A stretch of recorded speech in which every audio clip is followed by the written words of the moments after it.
Allahabad high court ने कहा है कि धर्मांतरण को नहीं रोका गया तो आने वाले टाइम में भारत में जो बहुसंख्यक हैं अर्थात हिंदू, ये अल्पसंख्यक हो जाएंगे। मैं इलाहाबाद हाई कोर्ट को धन्यवाद देता हूं, उनका आभार व्यक्त करता हूं कि उन्होंने कड़वी सच्चाई को कहा है। मैंने धर्मांतरण खिलाफ सुप्रीम कोर्ट में PIL फाइल किया है और PIL फाइल करके मैंने यही कहा है कि धर्मांतरण राष्ट्र की सुरक्षा के लिए खतरा है, धर्मांतरण देश की एकता अखंडता के लिए खतरा है, धर्मांतरण एक ऑर्गेनाइज क्राइम है, धर्मांतरण एक वेजिंग वॉर है, धर्मांतरण के लिए विदेशों से फंडिंग हो रही है। इसके बावजूद धर्मांतरण के खिलाफ हमारे पास केंद्रीय स्तर पर कोई कानून नहीं है। इसलिए जब तक कानून नहीं बन जाता तब तक सुप्रीम कोर्ट धर्मांतरण रोकने के लिए गाइडलाइन बनाए। मैं पहले भी कई बार कह चुका हूं, भारत के 9 राज्यों की डेमोग्राफी बदल चुकी है, 800 जिलों में से 200 जिलों की डेमोग्राफी बदल चुकी है, 6000 तहसीलों में से 1500 तहसीलों की डेमोग्राफी बदल चुकी है। और इसका मूल कारण है धर्मांतरण, घुसपैठ और जनसंख्या विस्फोट। इसलिए धर्मांतरण, घुसपैठ, जनसंख्या विस्फोट तीनों को रोकने के लिए कठोर कानून बनाना जरूरी है। ये जो धर्मांतरण है ये मुगल काल में भी हुआ। मुगल यहाँ धर्मांतरण कराने आए थे, अंग्रेज भी यहाँ धर्मांतरण कराने आए थे। मुगलों ने आके यहाँ पे हिंदुओं को मुस्लिम बना दिया, अंग्रेज़ों ने आके यहाँ हिंदुओं को क्रिश्चियन बना दिया। और नतीजा क्या हुआ? 9 राज्यों में हिंदू खत्म हो गए, 200 जिलों में ख़त्म हो गए, 1500 तहसीलों में ख़त्म हो गए। और इसके बावजूद आज़ादी के 75 साल के बाद भी केंद्रीय स्तर पे कोई कठोर कानून नहीं बनाया गया। धर्मांतरण राष्ट्र की सुरक्षा के लिए खतरा है और राष्ट्र की सुरक्षा के लिए जो खतरा होता है उससे निपटने के लिए कानून है नेशनल सिक्योरिटी एक्ट NSA। उसमें 1 साल तक जमानत भी नहीं होती। लेकिन धर्मांतरण को राष्ट्र के लिए खतरा घोषित नहीं किया गया, इसलिए पूरे देश में कोई भी पुलिस, किसी भी जिले की पुलिस धर्मांतरण कराने वाले मिशनरियों और जिहादियों के खिलाफ NSA नहीं लगाती है। धर्मांतरण हमारी एकता अखंडता के लिए खतरा है और एकता अखंडता के लिए जो खतरा होता है उससे निपटने के लिए हमारे पास एक कानून है UAPA। लेकिन हमने UAPA में धर्मांतरण को डिक्लेयर नहीं किया कि हमारी एकता अखंडता के लिए खतरा है। इसलिए पूरे देश में कोई भी पुलिस धर्मांतरण कराने वालों पे UAPA नहीं लगाती है। धर्मांतरण एक वेजिंग वॉर है। मुगलों ने धर्मांतरण किया, अंग्रेजों ने धर्मांतरण किया, आज भी धर्मांतरण हो रहा है। और क्यों हो रहा है? भारत को खत्म करने के लिए, भारत की डेमोग्राफी बदलने के लिए। अपने आप में वेजिंग वॉर है और वेजिंग वॉर की धारा भी है। पुराने वाले इंडियन पिनल कोड में वेजिंग वॉर की धारा थी, नए वाले भारतीय न्याय संहिता में वेजिंग वॉर की धारा है। लेकिन हमने धर्मांतरण को वेजिंग वॉर डिक्लेयर नहीं किया है। इसलिए पूरे देश में कोई भी जिले, कहीं पे भी धर्मांतरण कराने वाले मिशनरियों और जिहादियों पे वेजिंग वॉर लगाया नहीं जाता। जबकि वेजिंग वॉर में आजीवन कारावास, फांसी का प्रावधान है। लेकिन चूंकि हमने डिक्लेयर नहीं किया धर्मांतरण को वेजिंग वॉर, तो पुलिस लगाती नहीं। धर्मांतरण एक ऑर्गेनाइज क्राइम है।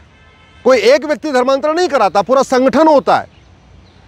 कोई उनको लिटरेचर उपलब्ध कराता है, कोई उनको पैसा उपलब्ध कराता है, कोई उनको जगह उपलब्ध कराता है, कोई ब्रेन वॉश करता है। कई लोग इसमें होते हैं। और ऑर्गेनाइज क्राइम से निपटने के लिए हर राज्य के पास अपना अपना कानून है। महाराष्ट्र के पास मकोका है, गुजरात के पास गुजकोका है, यूपी के पास गैंगस्टर एक्ट है। इसके बावजूद धर्मांतरण कराने वाले मिशनरियों और जिहादियों पे न मकोका लगता है, न गुजकोका लगता है, न गैंगस्टर एक्ट लगता है। धर्मांतरण एक देशद्रोह है।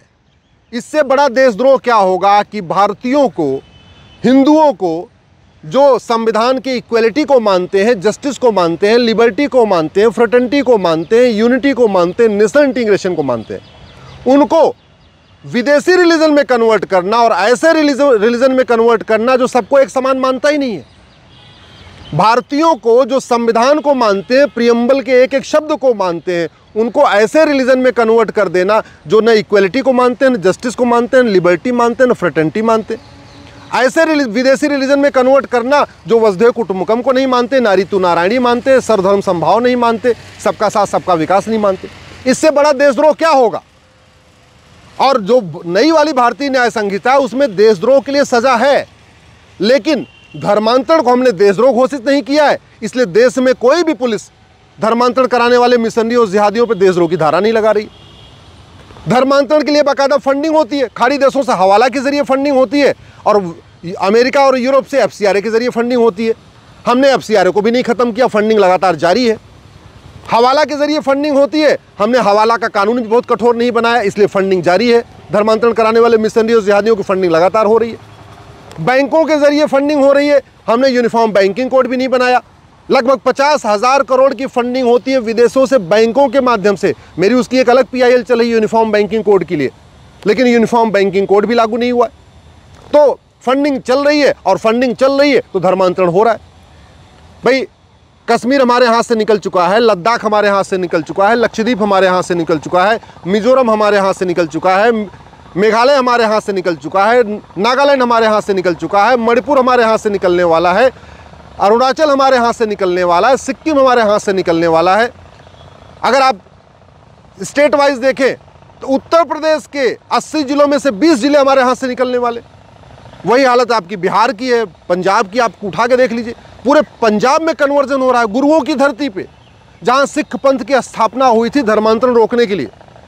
धर्मांतरण के खिलाफ ही सिख पंथ बना, और वह उस पंजाब में धड़ल्ले से धर्मांतरण हो रहा है। बाकायदा चंगाई सभा कर करके धर्मांतरण हो रहा है। क्यों? क्योंकि कानून का खौफ नहीं है, फंडिंग रुकी नहीं है, न कोई का कानून का खौफ है। इसलिए पहली बात तो मैं माननीय सुप्रीम कोर्ट से निवेदन करता हूं कि धर्मांतरण को वो राष्ट्रीय सुरक्षा के लिए खतरा घोषित करे, देश की एकता अखंडता के लिए खतरा घोषित करे, वेजिंग वॉर डिक्लेयर घोषित करे, देशद्रोह घोषित करे, और ऑर्गेनाइज क्राइम घोषित करें, जिससे कि राज्य सरकारें और पुलिस धर्मांतरण कराने वाले मिशनरी और जिहादियों पे NSA लगाएं, UAPA लगाएं, वेजिंग वॉर लगाएं, देशद्रोह की धारा लगाएं, उनकी 100% प्रॉपर्टी जब्त करें। मैं सरकार से भी निवेदन करता हूं, माननीय प्रधानमंत्री से निवेदन करता हूं, जिस तरीके से इलाहाबाद हाईकोर्ट ने कहा है, ये इससे ज़्यादा स्पष्ट कोई नहीं बोलेगा। हाईकोर्ट